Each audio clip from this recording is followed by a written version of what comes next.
Assalamualaikum warahmatullahi wabarakatuh. Perkenalkan, nama saya Suryono dengan NIM S1B121081.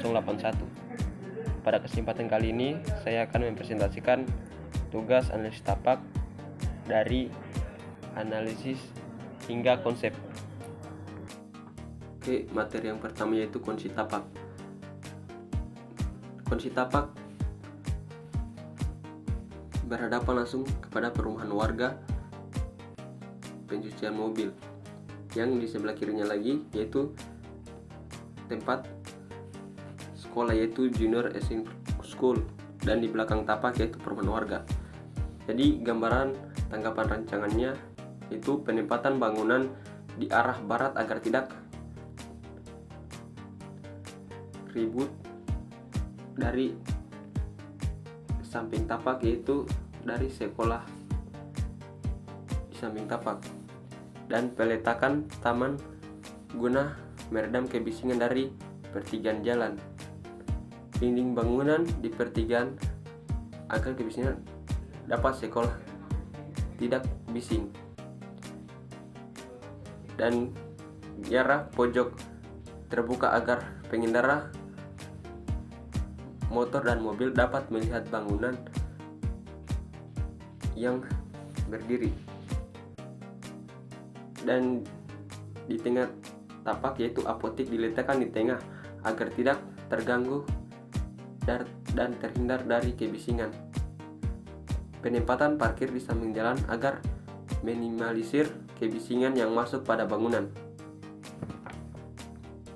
Masuk ke materi kedua yaitu keistimewaan buatan. Keistimewaan buatan pada tapak ini yaitu trotoar yang berada di samping jalan, tepatnya di depan tapak atau di samping tapak. Jadi gambar tanggapan bangunannya yaitu bangunan ditempatkan di dekat trotoar agar orang-orang yang lewat di trotoar dapat memandangi bentuk bangunan secara leluasa dan bisa memudahkan pejalan kaki untuk melintas di samping tapak. Dan masuk ke yang ketiga yaitu ukuran dan jalur penembusan pada tapak. Ukuran tapak yaitu 783 meter persegi yang lebarnya 27 meter dan panjang 29 meter. Tanggapan rancangannya yaitu tempat parkir di depan yang agar meredam kebisingan dari pertigaan kampus, dan bangunan ditempatkan di belakang agar terhindar dari kebisingan. Masuk ke kontur tanah pada tapak yaitu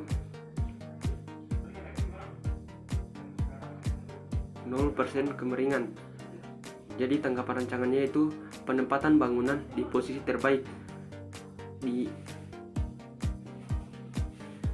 belakang karena tanah pada tapak rata. Masuk ke analisis drainase.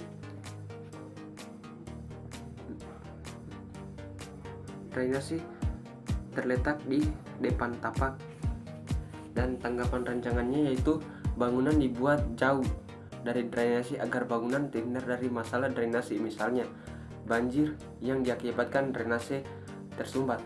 Dan tanggapan yang kedua yaitu mengalirkan saluran pembuangan dari bangunan untuk menuju saluran drainase utama, dan arah pembuangan drainase menuju langsung ke arah barat yaitu jalur drainase utama. Masuk ke analisis berikutnya yaitu analisis pepohonan.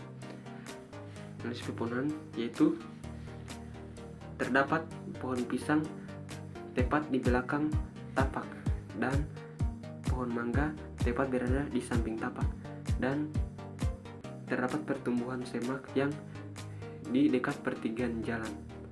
Dan tanggapan rancangan bangunannya yaitu menghilangkan tanaman pohon pisang untuk menempatkan bangunan agar jauh dari pertigaan jalan yang menyebabkan kebisingan. Dan kedua yaitu mempertahankan pohon mangga untuk melindungi bangunan dari matahari yang terbit dari sisi timur. Tanggapan yang kedua yaitu penanaman pohon tanjung untuk peneduh atau penanaman tumbuhan pucuk merah untuk pembatas lahan. Masuk ke analisis berikutnya yaitu keistimewaan buatan. Keistimewaan buatan yaitu tiang listrik dan drainase dan trotoar. Tanggapan rancangannya itu mempertimbangkan trotoar di sekeliling tapak. Yang kedua yaitu membuat tempat-tempat untuk memandang daerah bangunan untuk langsung pejalan kaki langsung memandangi bentuk bangunan. Lanjut ke analisis berikutnya yaitu sirkulasi pejalan kaki. Sirkulasi pejalan kaki kecil untuk menuju sekolah yang ada di samping tapak. Tanggapan rancangannya yaitu dihubungkan dengan sistem jalan setapak ke jalan menuju taman, dan pertimbangannya tempat-tempat berhenti untuk melihat bangunan yang bisa dilihat di gambar yaitu view untuk melihat bangunan pas di pertigaan jalan menuju jalan. Masuk ke analisis berikutnya yaitu sirkulasi kendaraan. Sirkulasi kendaraan yaitu lalu lintas Jalan Haluleo dan Jalan Ahmad Dahlan. Tanggapan rancangannya itu tempat masuk dalam tapak masuk dari Jalan Bandara Haluleo dan untuk keluar dari tapak lewat di Jalan Ahmad Dahlan yang ada di depan tapak. Dan daerah pejalan kaki dan kendaraan berpisah. Masuk ke analisis berikutnya yaitu manusia dan budaya. Bisa lihat sendiri setapak di tepat di belakang tapak yaitu perumahan warga, dan di sampingan dan di sekitar tapak tidak ada perusahaan dan penghunian stabil dan lingkungan menghadap positif terhadap proyek. Tanggapan rancangannya yaitu reaksi terhadap bangunan harus jelas, di mana manusia dan budaya ini saling berkaitan, dan warga yang mendukung pembangunan di daerah tapak. Masuk ke utilitas yaitu utilitas air kotor dan utilitas listrik. Utilitas air kotor dibatasi jalan guna menghindari masalah drainase saluran ketinggian, dan penempatan drainase dan utilitas listrik tepat di seberang jalan yang saling berdekatan antara air kotor dan utilitas air listrik. Pemasangan dan tanggapan rancangannya yaitu bangunan dibatasi terhadap jalan guna menghindari masalah drainase dan saluran pembuangan ketinggian, dan pemasangan plat beton pada drainase ini di depan taptik guna memudahkan ke tapak. Sambungan utilitas listrik diambil dari depan tapak.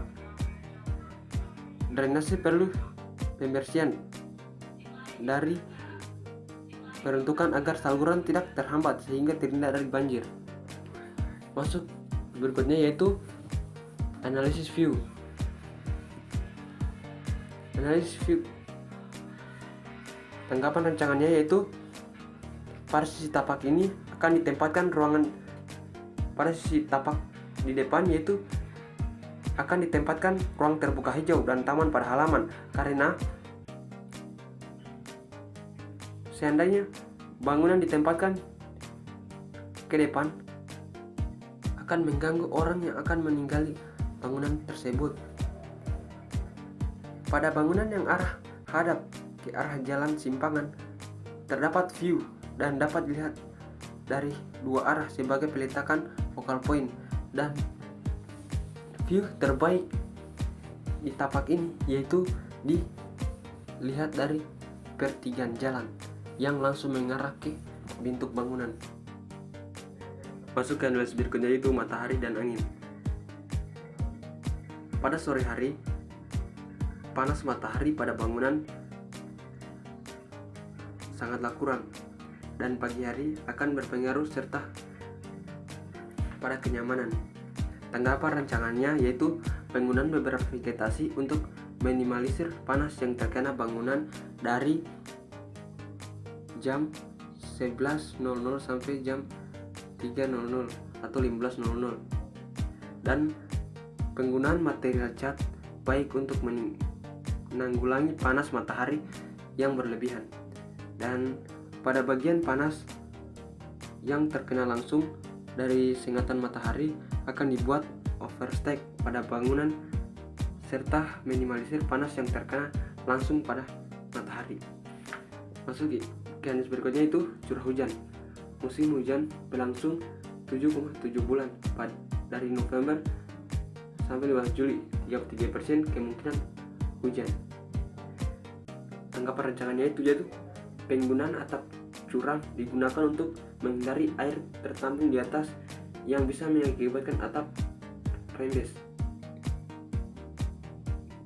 Tanggapan yang kedua yaitu menggunakan talangan air agar air hujan dapat ditampung pada penampung agar bisa dimanfaatkan.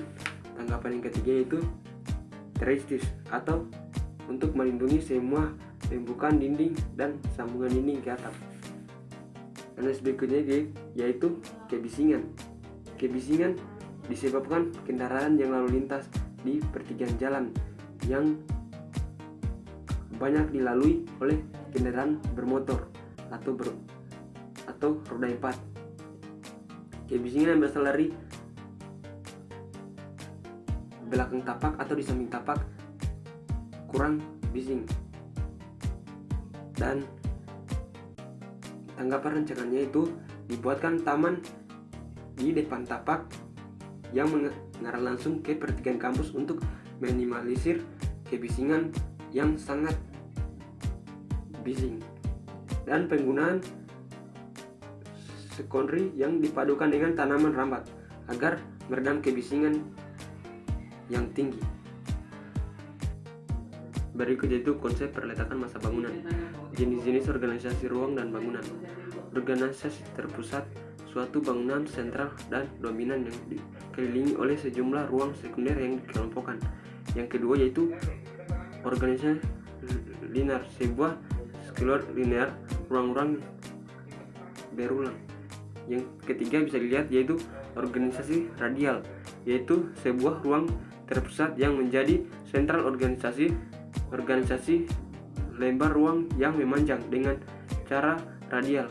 Dan konsep yang keempat yaitu organisasi terkluster, yaitu ruangan-ruangan yang dikelompokkan melalui kedekatan atau pembagian suatu tanda pengenal atau hubungan visual bersama.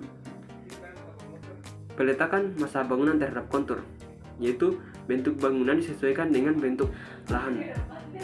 Sangat dimungkinkan dengan tipe bangunan yang akan dibangun dan terhadap iklim setempat. Tampak bangunan datar, bisa lihat gambar yaitu tampak bangunan datar. Yang kedua yaitu tampak bangunan di lereng gunung. Berikut yaitu konsep ruang luar.